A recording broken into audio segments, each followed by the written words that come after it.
Yeah.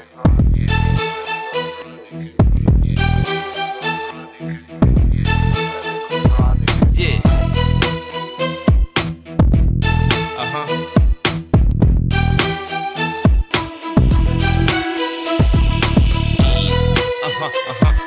Teologia 18+, está no ar. Que bom, estamos aqui para mais um episódio deste podcast, o seu podcast favorito de teologia. Gabi, Semana Santa está começando, na verdade já começou quando esse episódio está indo ao ar. E é a semana mais significativa no cristianismo. E nós vamos celebrar o sacrifício de Jesus, a morte de Jesus e também no domingo de Páscoa a sua ressurreição. Então temos muitos motivos para celebrar e em homenagem a isso nós queremos falar sobre um tema muito importante e também muito curioso, que traz muitas vezes várias perguntas para pessoas, que é o tema Deus está morto, que foi uma frase já falada há mais de um século atrás pelo filósofo alemão Friedrich Nietzsche. E nós queremos falar um pouquinho sobre isso hoje. Uma conversa leve, para a gente talvez desvendar um pouquinho desse assunto e talvez falar um pouquinho sobre alguns termos que são complicados. Mas enfim, é um tema bem interessante, eu acho que é bem importante para a igreja hoje em dia conhecer isso. E tomara que a gente consiga trazer um pouco de luz para esse assunto tão importante e complicado.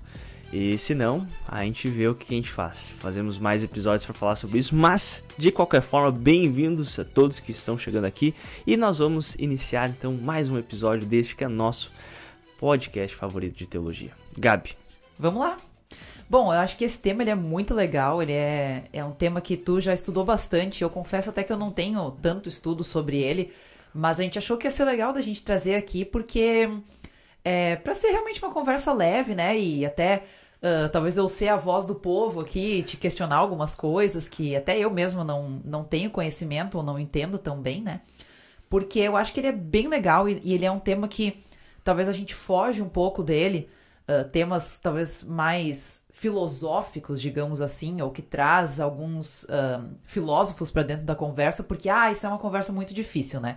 Mas eu acho que é legal da gente trazer aqui, porque é um tema bem relevante, por mais que tenha sido trazido aí há tanto tempo atrás, né? Mais de um século, tu comentou, mas ele ainda tem muita relevância hoje, então eu acho que vai ser legal da gente trazer isso aqui e conversar um pouco e vamos ver o que a gente tem aí pela frente, né? Com certeza, Gabi. E tu sabe que eu acho que é legal o fato de que, assim, eu não sou nenhum especialista, não quero nem passar a impressão que eu sou. Eu realmente já fiz muita leitura sobre isso, muitas vezes até forçado pelo meu orientador do doutorado, então a culpa é do Joe Okamoro, mas por culpa dele eu tenho já uma boa reflexão que ainda precisa ser aprofundada sempre. A gente sempre pode aprender mais sobre um assunto.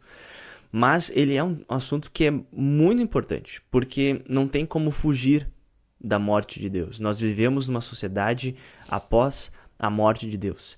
E às vezes a gente é meio cabeça dura e a gente quer, quando a gente ouve alguém falando, Deus está morto, a gente fala, não, Deus não está morto, Jesus ressuscitou. E sim, gente, Jesus ressuscitou. E até mesmo Nietzsche não estava criticando o fato que cristãos acreditam que Jesus ressuscitou. Ele era ateu e tudo mais, ele vai falar que ele não acredita nisso, mas a afirmação que Deus está morto não quer dizer isso. Às vezes, essa cabeça dura de a gente não entender o que significa isso nos leva a talvez não estar preparado para a gente viver numa sociedade impactada pela morte de Deus. Então, vamos falar um pouquinho sobre isso. Deus está morto, Gabi. E eu queria perguntar para ti, até porque eu acho legal que talvez tu não tenha tanta leitura, porque depois que tu lê muitas coisas sobre um assunto, é facinho de você estar falando um monte de coisa que pra ti parece ser óbvio e claro, e a outra pessoa tá tipo, meu Deus, o que ele tá falando? E talvez quando eu falar alguma coisa, quando eu mencionar alguma coisa, tu pode falar, Alan, isso daí não fez sentido nenhum, explica melhor. Mas eu acho que a gente poderia até mesmo começar pela perspectiva talvez leiga, porque eu queria até perguntar para ti, Gabi, quando você, que é uma pessoa que não leu muito sobre isso, quando você ouve isso, ou talvez até mesmo outras pessoas, tu sabe que quando as pessoas ouvem a frase Deus está morto, elas já assumem uma postura defensiva. Eu queria que tu compartilhasse um pouco com a gente aquilo que tu vê, na tua visão, como cristãos entendem a frase Deus está morto. Bom, eu acho, assim, eu não posso falar por todo mundo, né? Mas eu acredito que a maioria dos cristãos, quando eles ouvem Deus está morto, eles sentem que isso é uma afirmação de que Deus não existe, né? Uma afirmação à inexistência de Deus, né? E até eu acho que talvez algumas pessoas que estão nos acompanhando podem até se lembrar daquele filme, né? Deus não está morto. Que eu acredito que ele até veio como um combate a essa frase, né?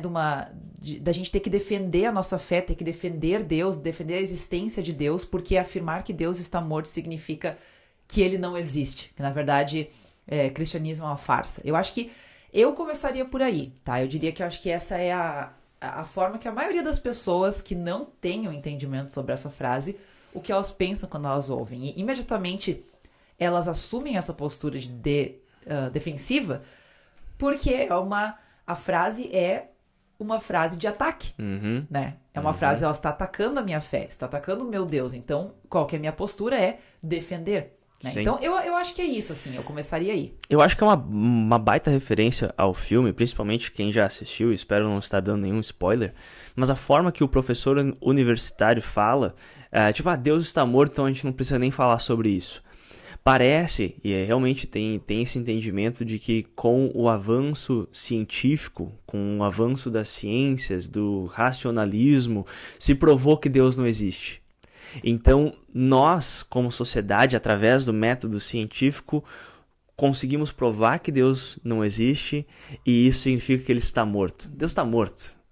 Essa ideia de que existe Deus morreu, então vamos deixar para trás. Então, muitas vezes, e normalmente hoje em dia, filmes, artes, literatura, moldam muito a forma que as pessoas pensam, o que é um reflexo da morte de Deus. A gente pode chegar nesse ponto, mas como esse filme trouxe esse entendimento, que é um entendimento errado da frase de Nietzsche, muitas pessoas entendem que realmente essa frase Deus está morto é um ataque à fé cristã. E eu acho que isso é interessante da gente pensar, porque talvez aqui nessa nossa conversa a gente vai poder desmistificar um pouquinho esse entendimento, que normalmente é um entendimento errado, pelo menos para ser justo com Nietzsche, que fez essa análise há muito tempo atrás e fez então essa alegação de que Deus estava morto. Bom, mas então talvez seria um momento da gente falar o que realmente significa boa, isso, Gabi, né? boa. Então, o que Nietzsche quis dizer com isso, por que ele falou isso, o que levou ele a afirmar que Deus está morto. Muito bem. Então, o Nietzsche, na verdade, ele era ateu. Então, não dá para negar o fato de que Nietzsche é um filósofo ateu. Ele era filho de um pastor luterano na Alemanha. Então, ele foi criado e cresceu dentro da igreja, mas ele abandonou a fé dele. Então, a primeira coisa que a gente pode dizer, talvez até em defesa a Nietzsche, é que ele entendia muito bem a fé cristã. Tanto que eu já falei algumas vezes que se você lê as obras de Nietzsche, as críticas que ele tem ao cristianismo são críticas muito válidas, porque ele entende o cristianismo, só que ele não gosta da lógica cristã. Então, a Nietzsche entende muito bem a fé cristã. Só que quando Nietzsche afirma que Deus está morto, e até os últimos escritos que ele teve na sua carreira, na sua vida, ele vai ser muito sóbrio, embora ele fique louco enquanto ele está escrevendo o seu último livro. Nietzsche tem uma visão muito sóbria da sociedade. E ele vê que a sociedade mudou. Na sua leitura da sociedade ocidental, ele vê que a sociedade europeia está diferente, por exemplo, da Idade Média. No século XVI, antes do surgimento do racionalismo, com Descartes e com todos esses pensadores que são considerados da era moderna, a sociedade funcionava de uma forma diferente, principalmente em relação a Deus. Deus, essa figura divina, o Criador e governador, mantenedor de todo o universo, ele tinha um papel muito ativo na sociedade. Se havia chuva, se havia seca, se um rei era entronado ou se algum rei era morto, todas as coisas que aconteciam na sociedade aconteciam porque Deus queria daquela forma. Deus era a pessoa que dava propósito para a vida das pessoas.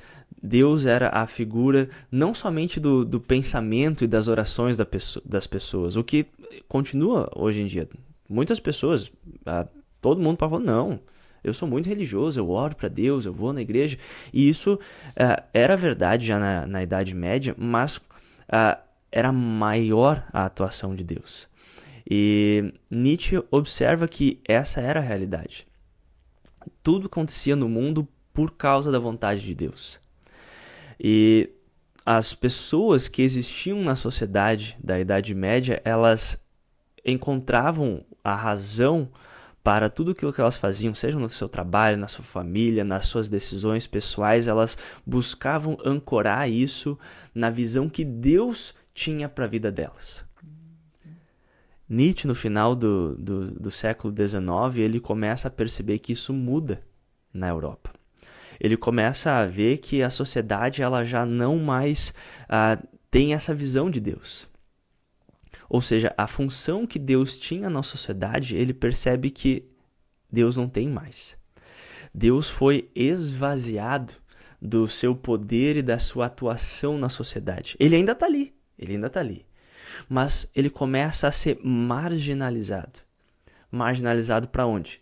Para as igrejas, para as vidas privadas das pessoas, mas na sociedade como um todo, Deus ele perde o seu espaço. A sociedade deixa de ser uma sociedade cristã ou moldada pelos princípios cristãos, seria isso?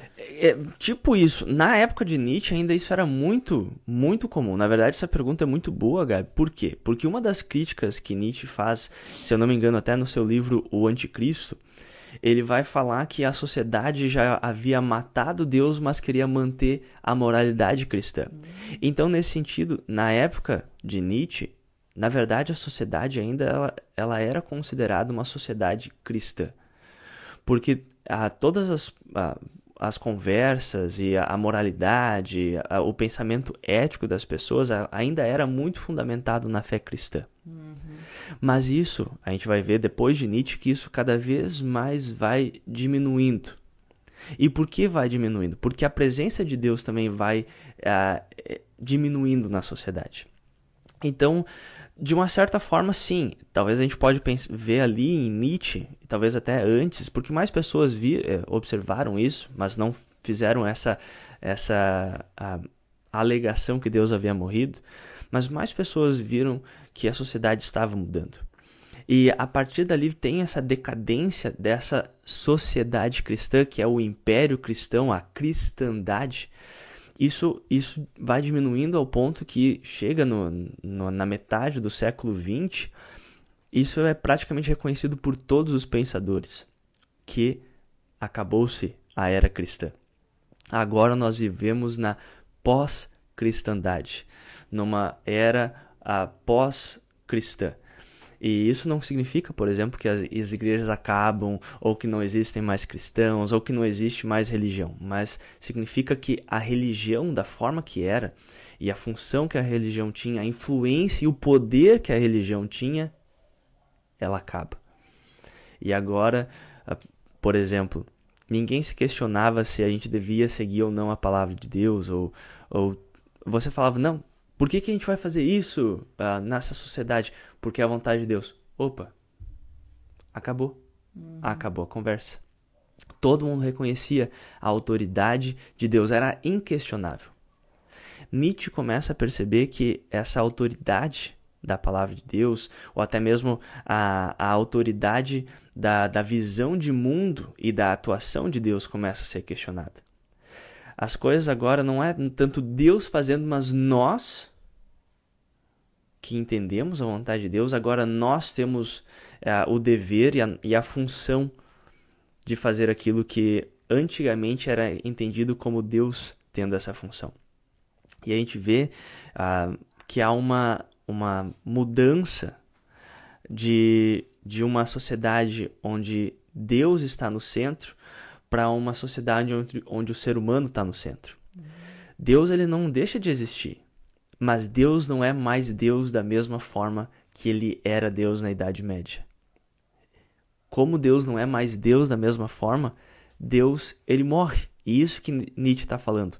Deus está morto e nós matamos ele, porque nós tiramos ele do centro. Nós tiramos Deus do trono de Deus e colocamos nós mesmos. Agora nós governamos. E embora muitas pessoas na sua época falavam, tu tá louco, Nietzsche, tá louco, isso daí não é verdade. Ele já estava vendo o que era. As pessoas, elas não estavam prontas para admitir, mas elas já tinham destronado Deus e se colocado como agentes centrais no mundo. E Deus, que era o agente central, é marginalizado. Mas olha só que interessante, né? Pensando agora só nessa explicação aí que tu deu, a gente já vê que como ele teve uma percepção muito correta, e a gente vê isso até hoje, né? Na verdade, só com isso que tu disse, a gente já deveria se questionar se a gente deveria ficar tão incomodado com essa frase mesmo. Quer dizer, sim, a gente deveria ficar incomodado no sentido do que ela causa na gente, porque ela aponta o nosso pecado, aponta o nosso erro, né? Mas não que ele estava fazendo sei lá, que estava dizendo ataque. Assim... não é um ataque à nossa fé. Na verdade, ele estava observando algo. E se tu para pra pensar, na verdade, não sei, talvez eu tô indo muito longe, mas talvez ele até fez algo muito bom pelos cristãos fazendo essa análise. No sentido, não sei, talvez é meio...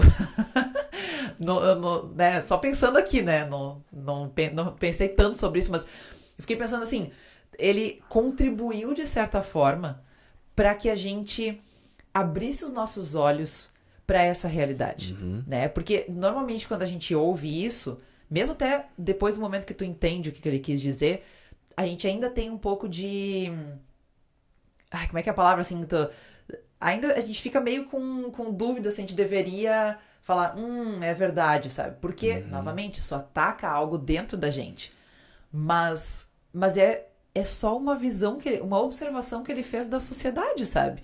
Então, e se a gente entende que ele teve uma observação correta, a gente pode talvez pensar o que a gente faz com isso, né? Com certeza, Gabi. Tu sabe que, por exemplo, o nosso orientador, o professor do seminário dos Estados Unidos, Joe Camoro, ele gosta de falar que o Nietzsche é o teólogo favorito dele. E tem base para isso. Ele não está simplesmente falando algo para escandalizar as pessoas. Mas o Nietzsche, ele teve ele estava muito à frente do seu tempo. Ele teve pensamentos, ele teve observações, uma leitura da sociedade que ninguém mais na sua época tinha a capacidade e a sobriedade de ver. E realmente, por exemplo, hoje em dia a gente poderia fazer uma comparação com o filósofo Charles Taylor. Ele afirmou que nós vivemos numa era secular. Ele está só afirmando, ele não está dizendo isso, a gente precisa viver numa era secular. Não, ele só está falando, a gente está vivendo. A gente negar ou não aceitar que a gente vive numa era secular não vai mudar que a gente vive numa era secular. Nietzsche, da mesma forma, na sua época, ele estava falando, a gente vive numa sociedade onde Deus está morto, não é dizendo, nós precisamos matar Deus. Nietzsche está falando, nós já matamos Deus. Nós somos o culpado da sua morte. Ele não está, novamente, descrevendo ou prescrevendo algo que nós devemos fazer. Ele só está falando, é isso, essa é a realidade. E isso ajuda muito a gente de várias formas, né, Gabi? Porque as coisas mudaram desde Nietzsche, mas mudaram não para melhor, mas para pior. E, novamente, a gente pode até se questionar se é bom ou ruim o fato de que a cristandade acabou. essa era cristã, porque talvez a igreja agora pode se tornar, pode ficar mais focada em fazer o seu trabalho ao invés de querer fazer o trabalho do governo, por exemplo. A gente pode ir para lá, mas no mínimo, pensando diretamente ao que você falou, eu também acho, Nietzsche, ele contribuiu muito. A questão é que até hoje tem pessoas dentro da igreja que tem muita... eu também não consegui lembrar a palavra que está querendo dizer, mas eles estão muito ressabiados e tem muito medo de reconhecer isso, porque se nós reconhecermos que Deus está morto, significa que a gente precisa fazer algo em relação a isso. E muitas vezes é essa negação, né? Você fica num estado de negação, porque se Deus está morto, então a gente precisa repensar a forma que a gente faz as coisas.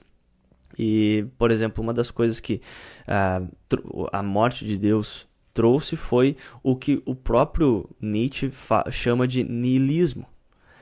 E niilismo é o estado onde que não há resposta para a pergunta por quê.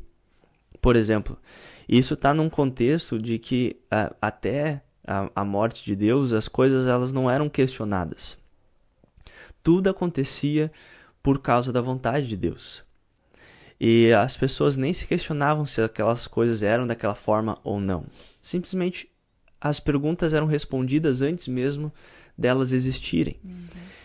Quando Deus morre, aí começa a se questionar essas coisas. Por que tem que ser assim? Por que nós deveríamos fazer dessa forma? E Nietzsche ele vai criticar as respostas que eram dadas, que eram suficientes numa era onde que Deus estava vivo na sociedade, mas agora já não são mais boas. Por exemplo, por que nós deveríamos seguir essa política na nossa sociedade? Porque é a vontade de Deus. Isso não é uma boa resposta. Por quê? Mas está na Bíblia.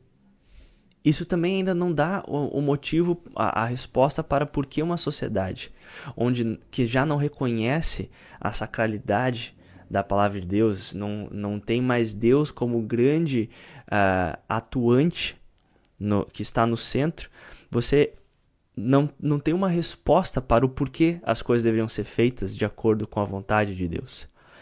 E aí, Nietzsche vai falar que a pergunta por quê não encontra mais uma resposta. E quando não há uma resposta clara para o porquê as coisas são feitas de tal forma, por que você acredita em tal coisa, por que você não acredita nisso, por que você faz dessa forma e não dessa forma, se o porquê não tem uma resposta, isso é niilismo. E ele vai dizer que a igreja da época dele é niilista porque a igreja não está preparada e não consegue prover uma resposta para o questionamento do porquê deveria ser assim. Por que eu deveria ser cristão? Por que as coisas deveriam ser feitas dessa forma e não dessa forma? E todas as respostas dadas pela igreja cristã na época eram respostas que foram oferecidas quando Deus estava vivo, quando a sociedade era uma sociedade moldada pela fé cristã. Isso muda, e isso tem um grande impacto. Por exemplo, a partir de Nietzsche, e agora ainda mais talvez claro na época que a gente vive, a gente vê muitas vezes a igreja cristã dando respostas que foram oferecidas 500 anos atrás para perguntas que estão sendo feitas agora. Mas a gente não percebe que as perguntas que estão sendo feitas agora não foram feitas 500 anos atrás. Porque as perguntas que estão sendo feitas agora são perguntas em uma sociedade que já não reconhece Deus. Ou não a gente pode até reconhecer, mas a sociedade como um todo ela não é moldada com Deus no centro. Nós estamos no centro. A gente vive numa democracia, todas as leis são pessoas que discutem através do seu ponto de vista e tem muitas outras ideologias que estão influenciando. Antes de Nietzsche só era o cristianismo. Não existia outra. Com a vinda do racionalismo, com toda a evolução na tecnologia, evolução industrial, todas essas coisas contribuíram para que Deus de pouco em pouco fosse perdendo seu espaço e no final só está o ser humano no centro. E a gente pode falar, mas isso é horrível, pastor Alan. Simplesmente é. E aí, o que a gente faz com isso? Sabe que eu achei legal que tu trouxe a questão das perguntas, né, que a gente não tem, talvez perguntas que são feitas agora, a gente dá as respostas que eram dadas, né, muitos anos atrás. Isso me fez pensar como que muitas discussões que a gente vê hoje em dia, a gente não consegue chegar em um consenso porque a gente não parte do mesmo pressuposto, né, das pessoas, tipo, a gente não parte do mesmo ponto inicial, vamos dizer assim. Ou porque a gente só acha realmente que a resposta que a gente vai dar vai ser suficiente, né? E tipo, sei lá, por que isso aqui é errado? Porque Deus disse, que é a vontade de Deus, né?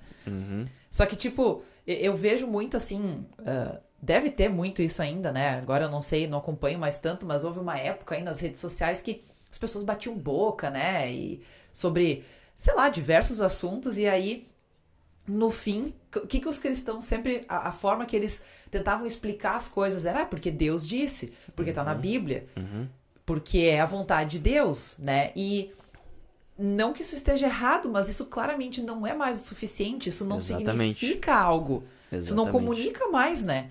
E por isso que eu acho que é interessante a gente levar esse assunto a sério, porque eu acho que isso molda a forma que a gente vê, que a gente enxerga o mundo, que a gente enxerga nós mesmos, que a gente enxerga o trabalho da igreja, né?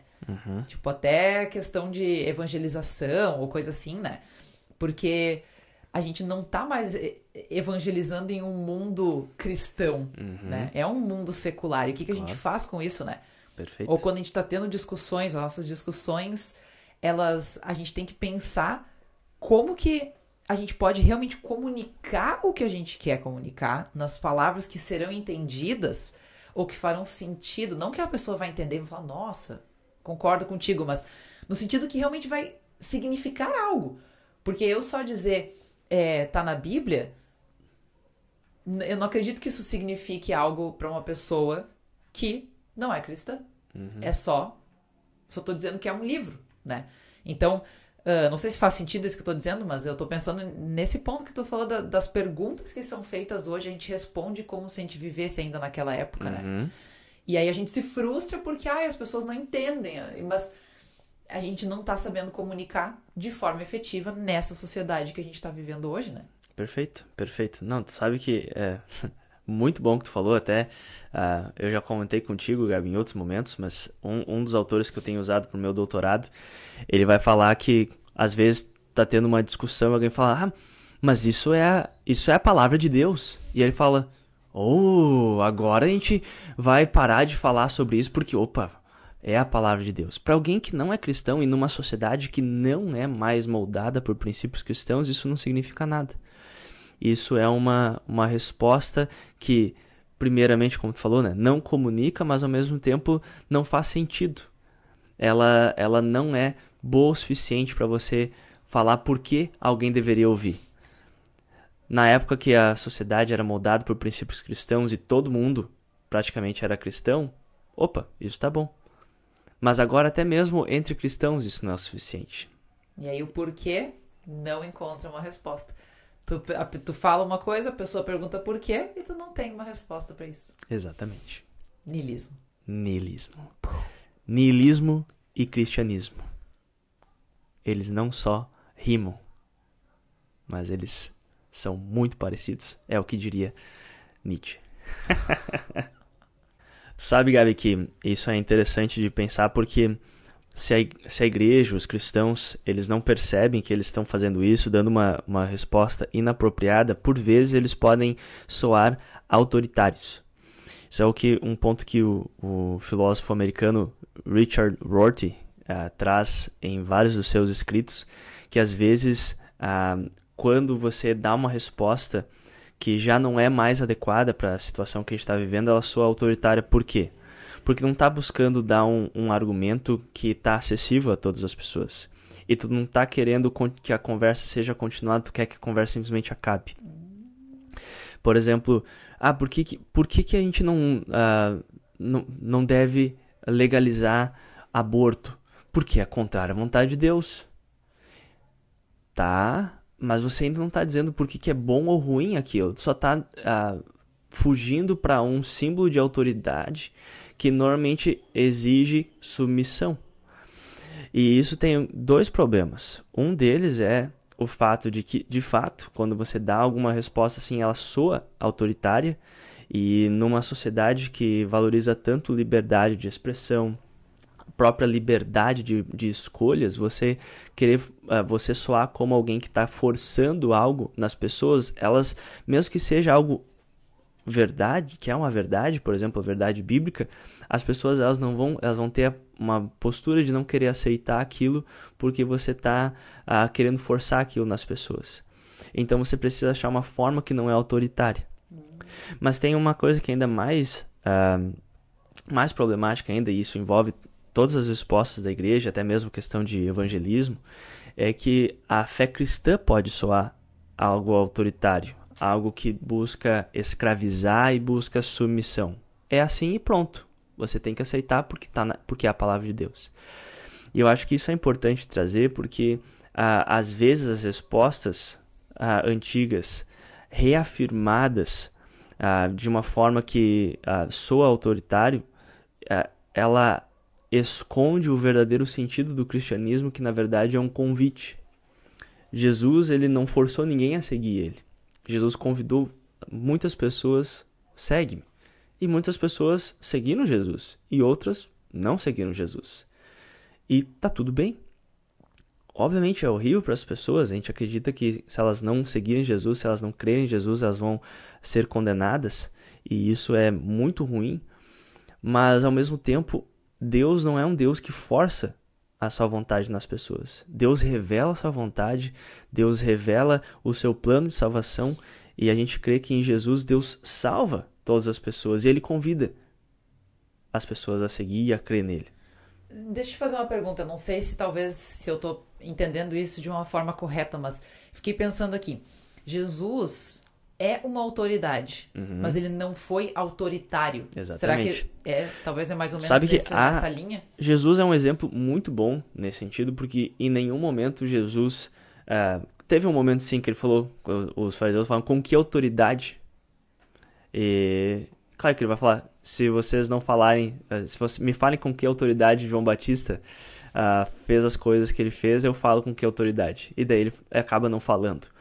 Mas é interessante que já no início do seu ministério, Jesus está ensinando, Jesus está expulsando demônios, curando pessoas, e as pessoas olhando Jesus vão falar, olha, ele ensina como alguém que tem autoridade.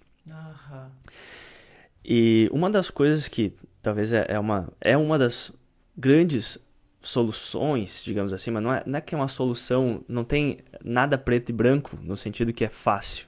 É tudo muito complexo. Se você está achando que tudo que eu estou falando aqui é complexo, porque é complexo mesmo, gente. Mas uma das coisas que nós precisamos recuperar não é o nosso poder na sociedade, mas recuperar a forma que a igreja primitiva vivia.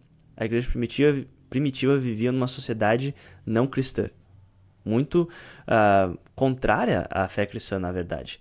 E a igreja primitiva aprendeu a ser igreja independente dos direitos que ela tinha, dos benefícios que ela tinha, ou das pessoas simplesmente aceitarem o que elas estavam dizendo. E Jesus, ele dá um exemplo muito, muito bom, e eu acho excelente que tu está falando sobre Jesus, Gabi. Novamente, como o nosso orientador diz, a resposta normalmente é Jesus. Mas Jesus, ele não precisou falar que ele tinha autoridade. Ele ensinou de uma certa forma, e o seu ministério simplesmente deixava claro que ele tinha autoridade. E as pessoas olhando para Jesus, a forma que ele ensinava, a forma que ele agia, elas reconheciam a autoridade nele. Hoje nós vivemos numa sociedade que muitos vão falar também que nós vivemos uma sociedade pós-autoridade. que a autoridade ela não é mais imposta. Antigamente ninguém questionava, por exemplo, se o ensino da igreja era correto ou não. Tu simplesmente poderia exigir das pessoas aceitarem. Hoje em dia, nenhuma autoridade é imposta. Até mesmo a questão de líderes governamentais, presidentes, governadores. Antigamente, o rei, o imperador falava, ninguém questionava. Tu podia não gostar, mas tu ficava quieto, tu aceitava. Hoje em dia, a autoridade ela precisa ser reconhecida pelas pessoas, e as pessoas reconhecendo a autoridade daquilo que tu está falando, elas te dão autoridade. E isso ajuda a gente como igreja, porque a gente não pode falar como se a autoridade da palavra, se a autoridade de Jesus, se a autoridade da Bíblia fosse algo que todo mundo fosse reconhecer.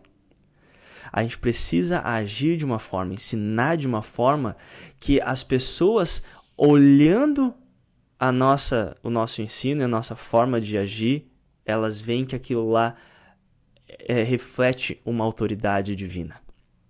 E o que talvez uma frase que pode ajudar a gente a entender isso é uma frase de Game of Thrones, que fala: se você precisa dizer que você é o rei, você não é o rei. É a mesma coisa na fé cristã. Se você precisa dizer que a palavra tem autoridade porque ela é divina, ela já perdeu essa divindade. Hoje em dia, a gente fica talvez martelando na tecla é a palavra de Deus, e se a gente precisa enfatizar que é a palavra de Deus, as pessoas já mostra que as pessoas não reconhecem que aquilo lá é a palavra de Deus. Então essa desvalorização ela ajuda a gente a entender duas coisas. Uma, que Deus está morto, então a todos os pressupostos e as pressuposições que a gente tinha antigamente não podem mais ter hoje. Mas não é só a questão, e a gente não pode confundir. Tem um livro, As One Without Authority, que é um livro sobre pregação, que a gente precisa pregar como se a autoridade estivesse na questão, no ouvinte. Não é só isso que a gente está falando. O fato é que a autoridade, e não é só questão de autoridade, mas todo o poder e influência, ela não é algo mais que você pode impor. É algo que você, assim como Jesus fez, através do seu ensino, as pessoas vão reconhecer, e a autoridade está nele. A autoridade não está no ouvinte, a autoridade está na pessoa, mas é a forma que você apresenta aquilo. E eu acho que isso pode nos ajudar em duas formas que a igreja normalmente reagiu sobre isso. E uma delas é conhecido muito por ser o posicionamento liberal, que é: com a morte de Deus, a igreja e os seus ensinamentos foram questionados, né? Uma das soluções foi abandonar aquilo que foi questionado. E aí a gente vê em ensinos liberais que muitas coisas que a gente não tinha uma boa resposta, a igreja abandonou. Realmente, talvez isso aqui não podemos manter diante dos questionamentos, então vamos abandonar. E tem muita coisa por aí que a gente pode ver isso. Muito mesmo. Os exemplos, você que está assistindo, com certeza vocês podem preencher a linha em branco aqui. Mas o outro lado é beirando o fundamentalismo, que é quando alguém questiona a tua autoridade, o que tu faz? Tu reforça a tua autoridade. Não, a gente tem autoridade. Um exemplo clássico, e vamos lá receber hate dos católicos de novo, mas um exemplo clássico disso é a infabilidade do Papa. Quando foi questionado os ensinos da Igreja Católica, o Vaticano I, o que eles fizeram? O primeiro concílio Vaticano fez o quê?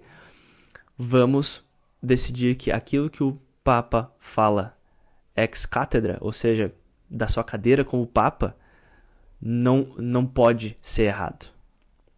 E o que você está fazendo isso? Qual que é o resumo da história? Alguém questionou a autoridade, o que você faz? Você dobra a autoridade. Ou seja, é uma postura autoritária. É quase como uma criança falando: pai, mãe, por que eu não posso fazer isso? Porque eu disse que você não pode. E a gente sabe muito bem como a gente recebe essa resposta, né? Exatamente. Eu acho que baita exemplo.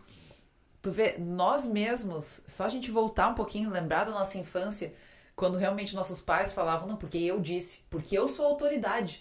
Quantas vezes eu já ouvi isso? Pais, né, pais, mães, enfim, dizendo pros filhos, não, porque eu sou autoridade e eu disse que não. Enquanto você estiver morando debaixo do meu teto, é assim que vai funcionar. E assim, a maioria das crianças e adolescentes se revoltam contra isso. Porque no nosso íntimo pecador, sim, nós somos anti-autoritários, a gente não gosta de autoridade. E a pessoa vai falar, não, é assim porque eu sou autoridade, não faz sentido. Agora, transporta isso pra igreja, né? E aí eu queria... Nossa, tu falou antes uma coisa, eu queria comentar, assim, porque estourou na minha cabeça, eu vou voltar talvez algumas casinhas, tá?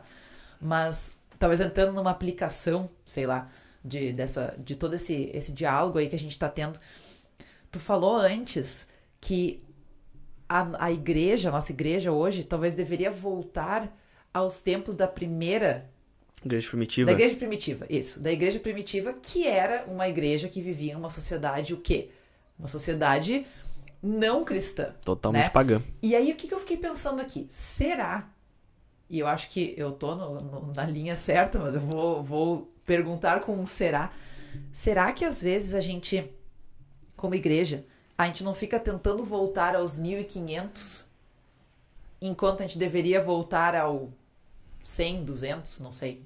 Não saberia dizer aqui o número correto, mas às vezes a gente tenta voltar lá, querendo voltar para aquela época de Lutero, aquela coisa ali. Será que a gente não deveria se inspirar mais lá na igreja primitiva, lá nos primeiros cristãos, e na forma que o cristianismo existia lá, em vez de se inspirar na forma que o cristianismo existia na época de Lutero, ali na época da Reforma, sei lá. Não tô falando que... Meu Deus. Não, Gabi, assim, não precisa nem se explicar. Eu tô pensando na minha cabeça aquele post clássico que tá a música do Linkin Park, agora termina What I've done. Porque é isso aí, Gabi. Tu matou a charada, a gente pode só acabar, a gente ouçam a Gabi, a gente vai acabar com os problemas da igreja. Gabi, tá certíssima. Isso, normalmente, muitas das respostas, até mesmo de pessoas que veem com maus olhos a morte de Deus e todo o movimento da secularização, vem ou reagem de uma forma nostálgica. E a nostalgia, ela não é boa o suficiente, porque elas têm nostalgia de quando a igreja tinha poder. E o louco disso, Gabi, é que a igreja mostra que ela sente falta, nessa postura, os cristãos estão dando mais razão ainda para mostrar para Nietzsche que a gente é niilista. Porque o Nietzsche, ele vai falar que não existe mais uma verdade objetiva e universal. É tudo descrições a fins de ter poder. Will to power. É o desejo pelo poder. Quando a igreja reage à perda de poder, querendo reforçar a autoridade, querendo, através de bancadas evangélicas ou de políticos cristãos, recuperar o poder para a igreja está sendo niilista. A igreja está usando argumentos, usando meios disponíveis para elas para recuperar o poder que ela tinha na Idade Média. Essa não é a postura que a igreja cristã deve ter. A igreja cristã não deve voltar para a Idade Média, ela deve voltar para a igreja primitiva. A gente, enquanto a igreja tentar lutar contra a secularização para que o mundo não seja secularizado, a igreja vai estar perdendo tempo e perdendo de fazer aquilo que ela foi chamada a fazer no mundo, que é ser igreja. E a igreja primitiva, tu vê os primeiros cristãos, eles não estavam tentando eleger membros pro Senado, eles não estavam tentando mudar as coisas horríveis que aconteciam. E, gente, aconteciam coisas horríveis. Era uma sociedade pagã, pessoas sacrificavam seus filhos, formas de cultuar eram orgias que, assim, esquece a sacralidade do ser humano e tudo aquilo que vai contrário à palavra de Deus. Mas a igreja não estava tentando mudar aquilo. A igreja estava concentrada em ser igreja. E aí eu fico pensando, e tem várias críticas muito boas, por exemplo, tem um autor que fala, e isso, tem muita coisa que daria para ser falado sobre isso, mas tem um autor que fala se a igreja estivesse, por exemplo, mais concentrada em enfatizar para os seus membros a sacralidade do casamento, ao invés de ficar tentando negar a possibilidade de união entre pessoas do mesmo sexo, a igreja estaria sendo mais igreja hoje. Muitas vezes tu vê discursos de igrejas, principalmente igrejas conservadoras, falando contra o casamento homossexual. Mas elas não falam nada sobre separação, por exemplo. Sobre o que deveria ser de fato a família. O que implica estar casado, o que é a vontade de Deus para cristãos. E a gente vê muitas vezes que a igreja ela quer fazer algo que ela não foi chamada para fazer e ela peca e deixa de fazer aquilo que ela foi chamada para fazer. E nesse sentido, Gabi, o que tu falou sobre a igreja primitiva, ela é o exemplo a ser seguido e a gente precisa estudar e aprender mais com a igreja primitiva, porque a igreja primitiva soube pregar o evangelho, ser igreja em um mundo onde as pessoas não estavam nem aí para a igreja. Na verdade, iam perseguir a igreja. E como que a igreja cresceu?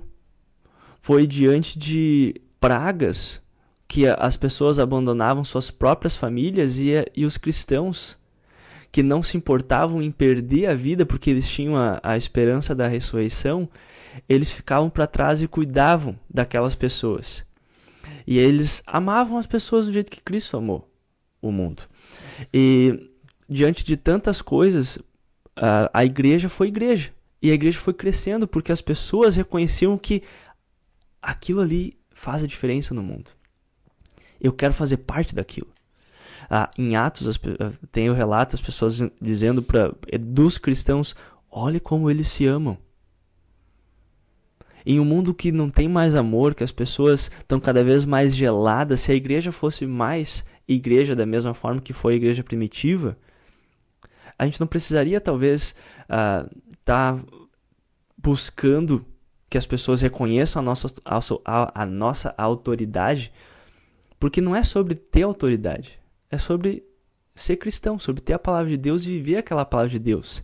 E eu acho que quanto mais a gente fizer a palavra de Deus, o resto vai vir como uma consequência.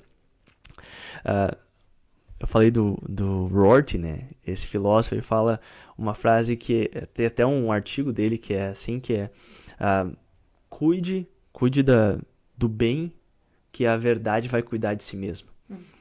E eu acho que a forma da gente testemunhar a verdade hoje em dia é a gente levar a sério aquilo que a gente fala que é a verdade.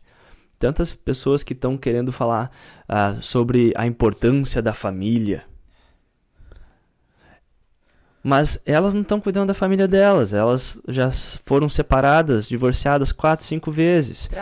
Traem, batem, exatamente. Quando vê a pessoa que está falando sobre família está traindo a esposa, está maltratando a esposa, ou não gasta tempo não conversa com o marido, com a esposa, não passa tempo com os filhos. E assim, gente, isso é primeiro uma piada, mas a gente nem precisa ir para aquilo lá, mas a gente vê que não é esse o testemunho que a gente é chamado para ter.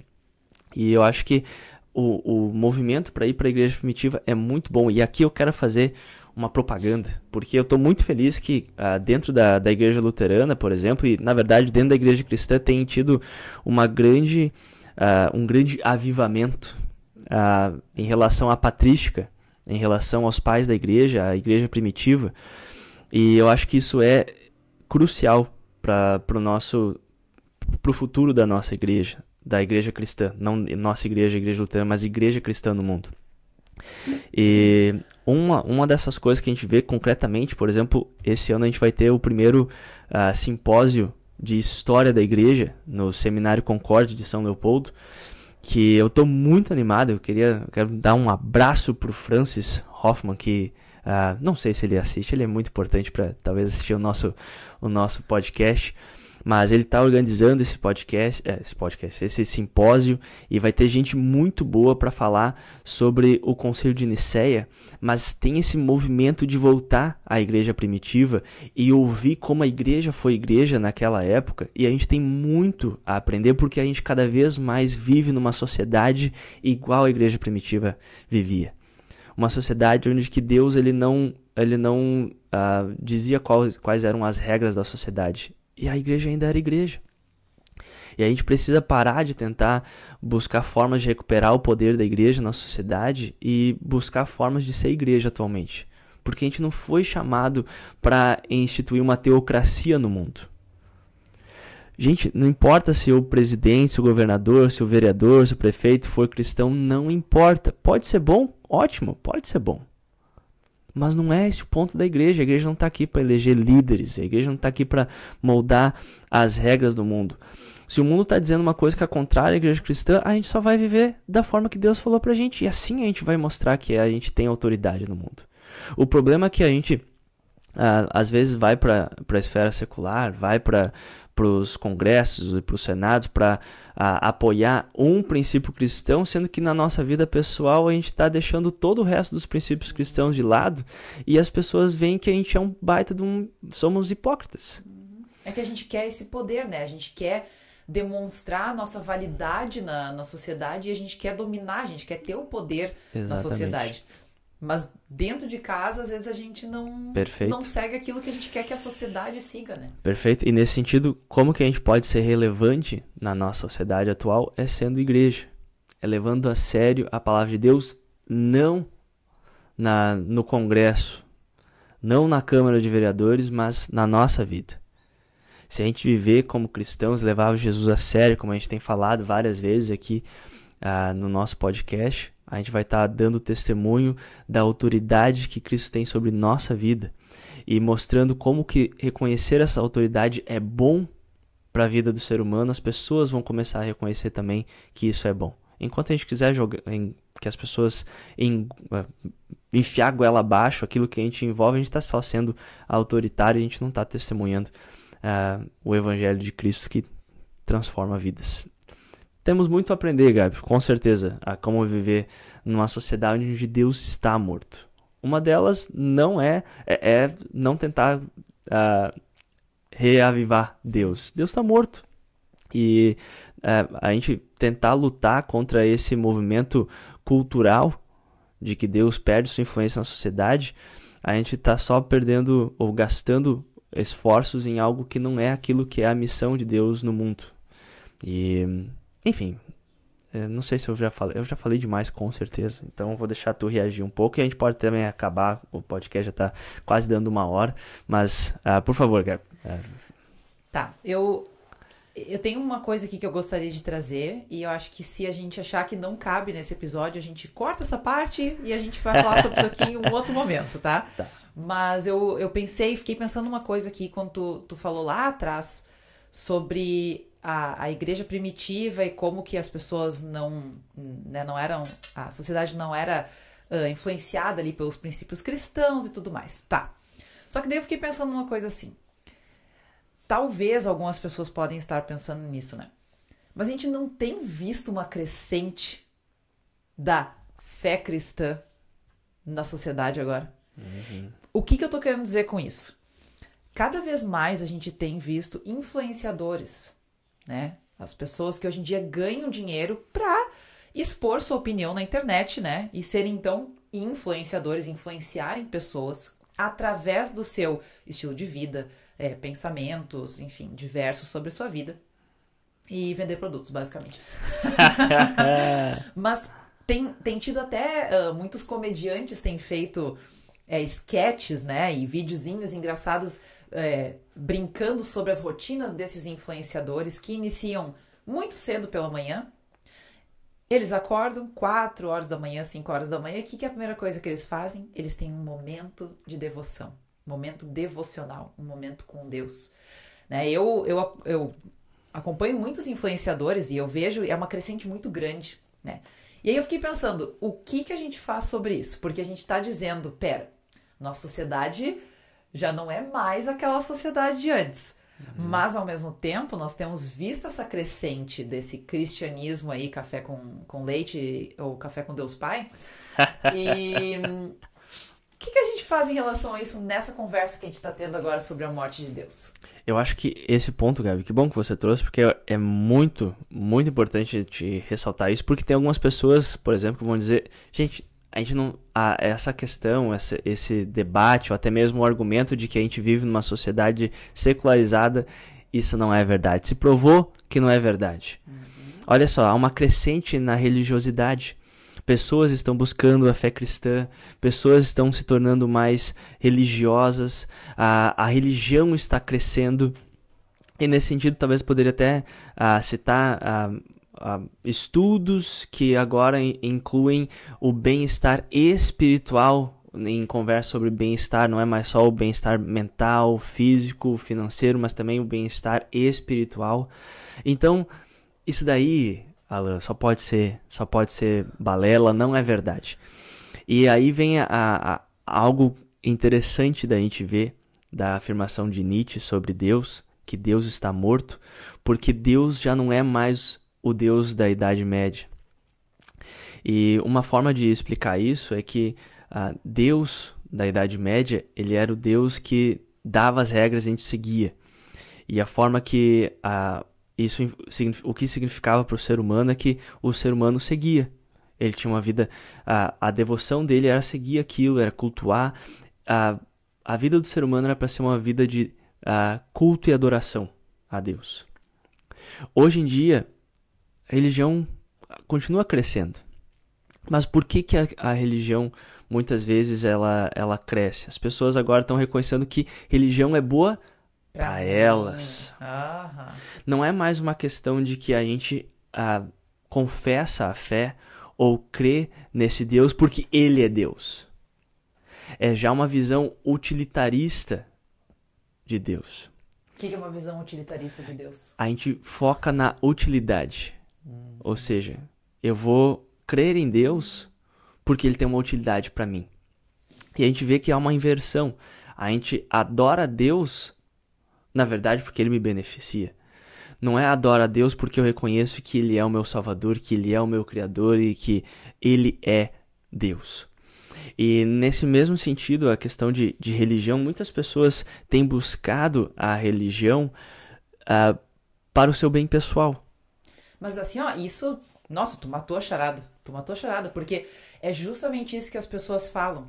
Elas dizem, eu tenho esse momento de manhã porque me faz bem, me deixa preparado pro dia, né? Eu me sinto melhor, eu sinto que minha cabeça funciona melhor, eu me sinto mais leve, né? Então, é muito sobre o que faz pra mim, né?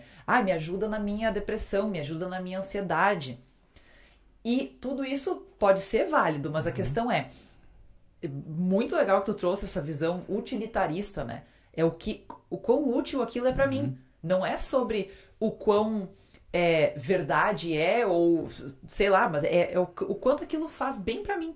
E aí vem talvez aquela coisa que a gente fala dessa crescente de ver Deus como nosso amigo, nosso conselheiro, alguém que faz um bem pra gente, né? Que nas horas difíceis ele tá ali pra nos acompanhar e nos fazer sentir bem.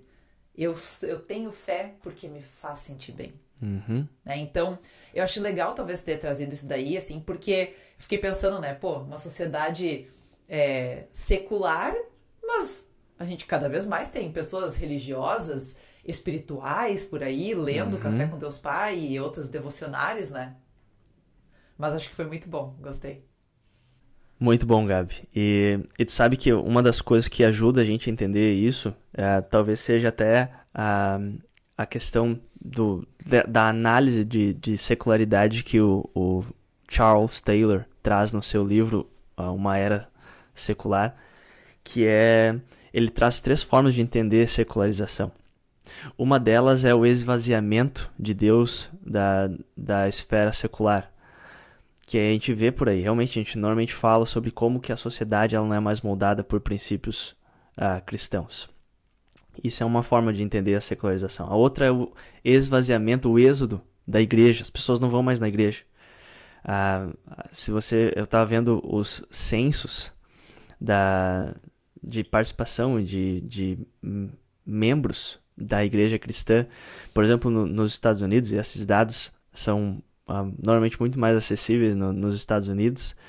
E nos Estados Unidos, na década de 50, praticamente, acho que 98% das pessoas iam na igreja num domingo de manhã. Nossa.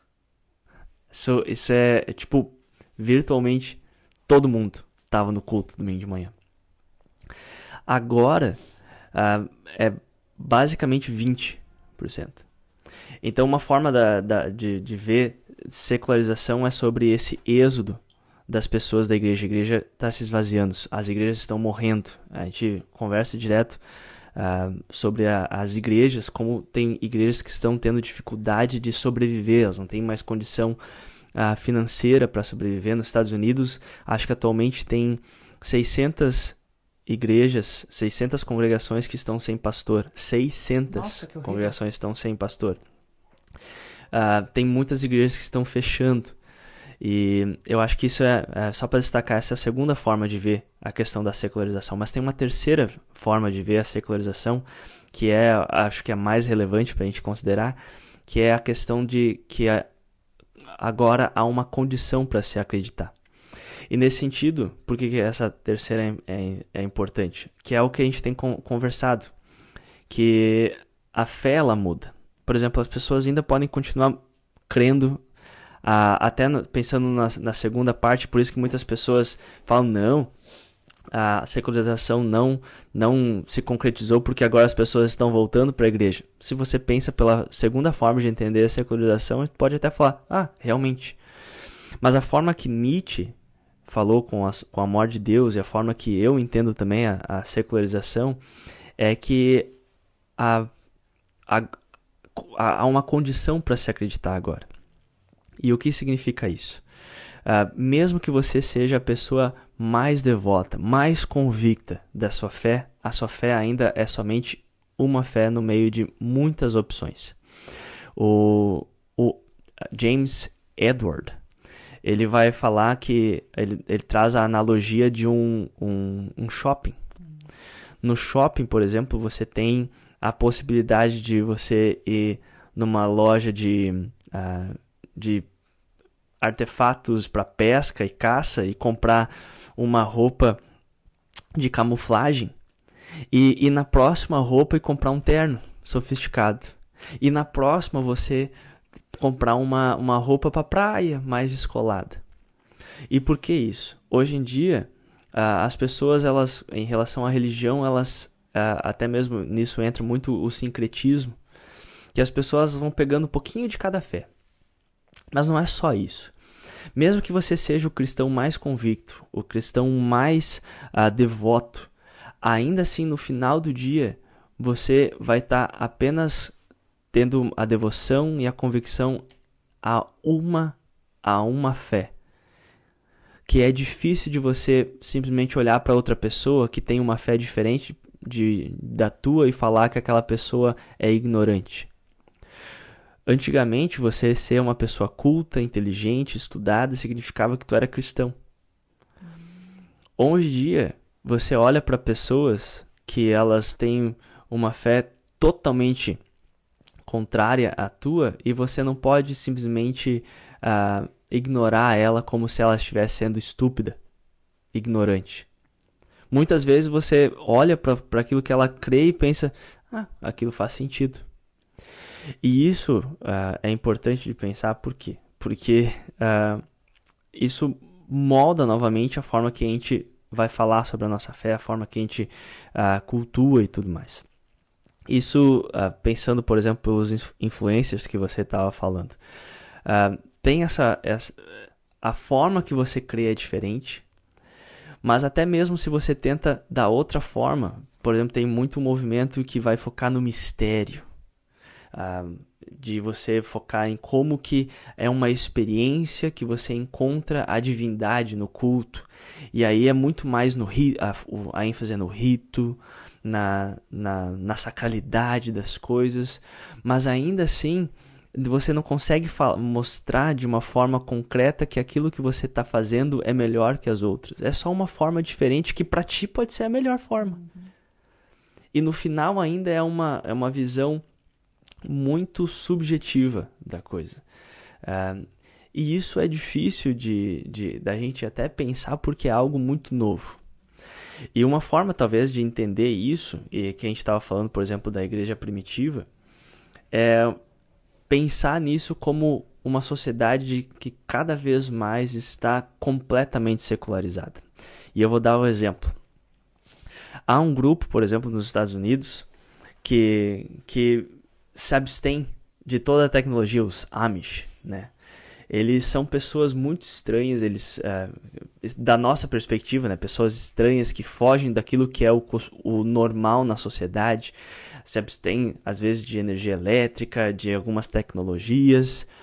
E todo mundo da sociedade que não é Amish olha para eles e pensa: nossa, que povo estranho.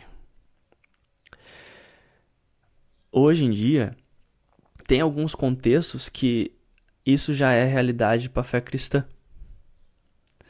Um contexto que já se tornou completamente secularizado é o contexto acadêmico de universidades. Muitas pessoas, por exemplo, que vão para a faculdade, para a universidade, elas sentem como se elas estivessem como um peixe fora d'água em relação à sua fé. Isso porque você ser cristão na universidade muitas vezes te faz ser o estranho. Isso está cada vez mais comum também em colégios. Você ainda é convicto na sua fé, você ainda tem a sua fé, mas você se torna o estranho se você tem aquela convicção. E você, de uma certa forma, você não pode falar para as pessoas que elas são estranhas por não ter a fé. Vocês podem até ter as pessoas podem ter uma discussão, mas ninguém vai conseguir convencer a outra. E no final do dia, você crê, você vai ter os seus valores, mas é isso que eles vão ser. São seus valores que você decidiu acreditar, mas isso é uma escolha sua. E crenças, hoje em dia, nessa secularização, elas são simplesmente isso. É uma decisão sua e que você não pode simplesmente falar com as outras pessoas que decidiram ter algo diferente de ti, que elas estão completamente ignorantes. E por isso que normalmente a gente convive com pessoas de várias fés diferentes. Tu vai ter um colega que é budista, outro colega que é muçulmano, outro colega que é católico, outro colega que tem uma religião neopagã, que o seu sacerdote é uma bruxa. E todas as pessoas vão conviver sem nenhuma dificuldade. Porque todas elas reconhecem que você ter uma fé diferente é simplesmente normal já hoje em dia. O que antigamente era incabível. Tinha caça às bruxas se alguém tinha algo diferente, ou você às vezes até não tinha os direitos que alguém poderia ter numa sociedade cristã. Mas enfim, todo esse papo é muito complexo, né? E eu queria só trazer porque a gente tem muito para aprender. Eu tenho muito para aprender. Eu estou tentando ainda quebrar minha cabeça com o doutorado sobre tudo isso. E como que a gente vive, como que a gente vai confessar a nossa fé numa sociedade assim. Que a gente não tem mais esse prestígio. A gente precisa dar uma justificação para a nossa fé. A nossa fé ela não é simplesmente aceita, a gente precisa achar formas de falar sobre a nossa fé. E é um grande desafio. E com certeza a gente não vai acabar com esse desafio e nem solucionar ele aqui, mas a gente pode começar primeiramente tentando entender melhor qual que é a situação que a gente está vivendo. Muito show, eu acho que eu espero, né, que as pessoas que estão aí nos acompanhando tenham talvez chegado na conclusão no final desse episódio e pensado, realmente essa é a realidade, Deus está morto e não há como a gente negar isso, mas o que a gente pode fazer, né, em relação a isso? Eu acho que talvez pra gente finalizar, né, a gente já tá aí com um episódio mais longuinho que o normal, né? Espero que vocês tenham ficado até aqui. Mas acho que agora a gente também poderia trazer, assim, realmente para fechar, uma pequena ilustração disso, né? A gente tá, então, como a gente iniciou, né, dizendo o episódio, a gente tá na Semana Santa, e uma semana muito importante na fé cristã. E acho que tem algo que a gente poderia trazer sobre uma forma da gente reconhecer essa realidade e agir de forma que a gente consiga comunicar de uma forma mais efetiva aquilo que a gente crê. E não só usando aquelas explicações que a gente tem sempre dado e que, como a gente falou, não são suficientes, né? Pois é, Gabi. Até uma das coisas que acontecem muito, muito comumente é quando alguém é questionado sobre por que acredita sobre alguma coisa. A gente falou antes, né? Porque tá na Bíblia. E a gente tá na Semana Santa e a gente no domingo vai celebrar a ressurreição de Jesus Cristo. E alguém vai talvez perguntar por que tu acredita na ressurreição.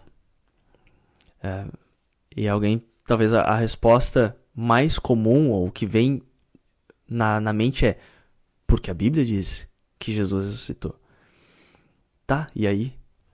E isso novamente, corre o risco de ser autoritário ou fideísmo. A gente acredita porque a gente acredita na fé, sabe?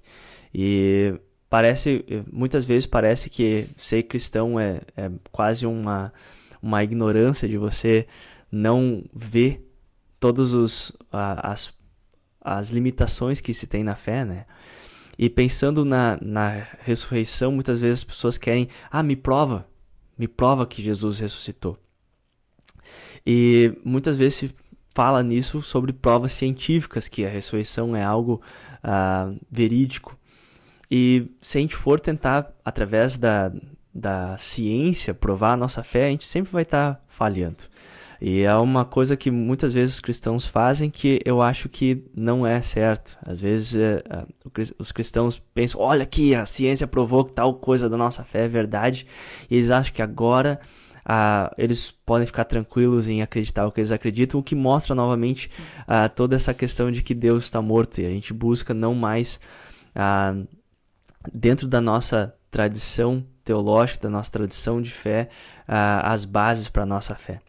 Mas uma coisa que, quando se trata da ressurreição, que eu acho que é uma forma que comunica e que é legitimizada atualmente sobre como falar sobre essa fé, que é central na nossa fé, naquilo que nós acreditamos, é não apontar para aquilo que está na Bíblia, mas apontar para aquilo que a história nos diz. E não estou dizendo de livros de história, mas a história do cristianismo. O cristianismo, ele tem uma história, a história de Deus e do seu povo, da sua criação, que sim foi relatado na Bíblia, mas quando a gente pensa pela ressurreição, a gente pode voltar para o evento da ressurreição. Naquele domingo de manhã, a gente viu que o túmulo estava de fato vazio. E quem viu que ele estava vazio foram mulheres. As primeiras pessoas que viram o túmulo vazio foram mulheres. E hoje em dia a gente pode pensar, mas isso é normal. Mas na época, o testemunho de uma mulher não valia para nada. A mulher falar alguma coisa era a mesma coisa que ninguém fala nada. O testemunho de uma mulher não significava nada. E ainda assim, no relato contado pela igreja, eles não mudaram isso. Quem viu foram mulheres. As mulheres viram que Jesus havia sido ressuscitado. Se fosse uma invenção, eles com certeza teriam mudado isso. Porque na época, falar, olha, as Marias viram que o túmulo estava vazio, era dizer, são mulheres. O testemunho delas não vale para nada. Mas as mulheres viram e as mulheres contaram para os discípulos. Os discípulos, os quais ficaram loucos e foram lá também, e também eles viram que o túmulo estava vazio. Mas esses discípulos, eles também viram Jesus aparecer para eles. eles viram Jesus, eles tocaram Jesus, eles comeram e beberam e ouviram Jesus por 40 dias. Jesus apareceu para os seus melhores amigos, Jesus apareceu para alguns discípulos na estrada de Emaús, Jesus apareceu para centenas de pessoas. Ah, mas isso foi um delírio coletivo, Alan. Será? Ah, e se eles estavam só mentindo para ter poder? Gente, eles não tiveram poder algum na sua vida. Os discípulos de Jesus que afirmaram que Jesus ressuscitou foram perseguidos por causa disso. Foram presos, chicoteados e morreram. Diante da opção, vocês negam que Jesus ressuscitou e a gente deixa vocês irem? Ou vocês ainda confessam e vocês vão ser mortos? E todos eles foram mortos, decapitados, cortados ao meio, crucificados de cabeça para baixo, apedrejados. Essas pessoas que viram Jesus, elas estavam tão convictas daquilo que elas viram, que elas preferiram morrer. Quem que ia morrer por causa de uma mentira? Ninguém. Muitas pessoas não morreriam nem por causa de uma verdade. Mas essas pessoas cheias do Espírito Santo, elas preferiam morrer a negar aquilo que elas viram. E o testemunho dessas pessoas foi relatado sim na Bíblia. E hoje em dia nós lemos e relembramos deste testemunho dessas pessoas. E sim, a gente crê na fé delas. A gente crê naquilo que elas viram, no testemunho que elas deram para a sua igreja, para todas as pessoas. E é por causa daquilo que elas viram. A gente também crê. Felizes aqueles que não viram e creram. Com certeza essas pessoas foram felizes e mesmo que elas foram mortas, elas preferiram confessar a fé no Cristo ressuscitado. E hoje, em um mundo cheio de morte, um mundo que a gente não tem como provar aquilo, a gente acredita no testemunho dessas pessoas. A gente acredita naquelas pessoas que viram Jesus. E a gente acredita que assim como elas viram Jesus, nós também vamos ver Jesus com nossos próprios olhos. Porque Jesus ressuscitou. Como que isso é diferente, Gabi? A gente não está indo para uma alegação de algo que é divino. A gente está confiando no testemunho de pessoas. Hoje em dia a gente confia no testemunho de pessoas. Pessoas viram e elas falam e a gente confia. Porque, não foi só aquela uma pessoa que viu. Foram 5, 10 pessoas. Tu tem um tribunal onde tem 10 testemunhas que viram alguma coisa acontecer. Ninguém vai questionar que aquilo aconteceu. Porque todas elas viram. Aqui nós temos um evento histórico que é a ressurreição de Jesus Cristo, que centenas de pessoas viram. Que foram presas e mortas porque elas viram o que elas viram. E ainda assim elas tiveram uma opção de negar a verdade, mas elas não negaram, foram mortas. E é no testemunho dessas pessoas que nós acreditamos. Não é só porque está na Bíblia. A ressurreição de Jesus está na Bíblia por causa que essas pessoas viram. E nós confessamos as palavras que estão na Bíblia, mas nós confessamos com base no testemunho daqueles que viram, morreram pregando a verdade daquilo que elas viram, que é Jesus Cristo morreu, foi crucificado, sepultado, mas ele ressuscitou. E ele está vivo ainda hoje. E isso é uma forma que ainda as pessoas... Não quer dizer que, nossa, agora sim eu acredito. Mas é uma forma que dá a opção para a pessoa acreditar no teu testemunho também. Tu não tá querendo empurrar a goela abaixo. Porque tá na Bíblia. Se a pessoa não acredita na Bíblia, a resposta para ela é fácil.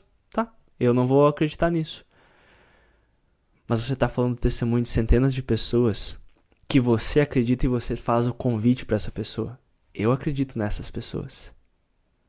E você? Você vai acreditar também? Ou você vai negar? A opção é da pessoa. Se ela não quiser acreditar, tá tudo bem.